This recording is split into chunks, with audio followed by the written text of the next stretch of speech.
Principle number 6 of Leave No Trace is respect wildlife.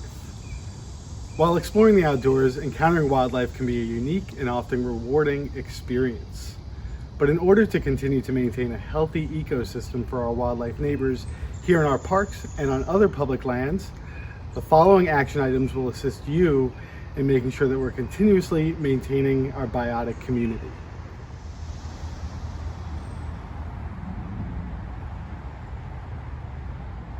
Oh, hello there. Binoculars are a great way to observe wildlife from a distance.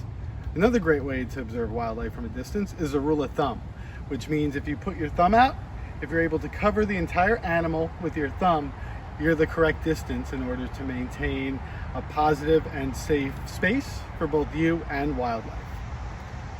On top of creating a great distance between you and wildlife to observe these wonderful animals, another way you can minimize impact and respect wildlife is by minimizing your trash and waste impact. So making sure that you're throwing trash, as Karen Ruse mentioned in our other principle, in the receptacles, and never feed wildlife.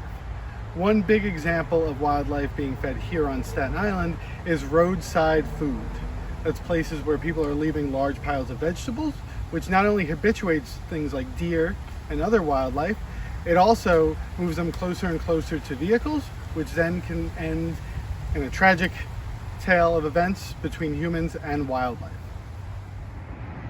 Our pets, just like us, enjoy spending time outdoors. But in order to respect wildlife, we need to make sure that our pets are also leaving no trace while spending time in our parks. Here in the Greenbelt and other New York City parks, it is by law that all dogs need to be on a leash and controlled while spending time in the park. And so whenever you're out enjoying wildlife, the trees, and our natural wonders, make sure that your pets are under control, or please leave them at home. Another way to respect wildlife is to avoid visiting parks and natural locations during sensitive periods of time. These periods of time can include mating, rearing of young, nesting, or even during the winter.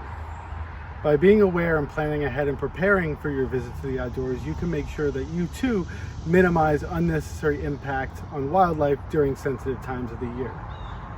Again, we want each and every person in this country and beyond to be able to enjoy the outdoors while also recognizing the footprint that we have on our ecological communities that also share this world with us.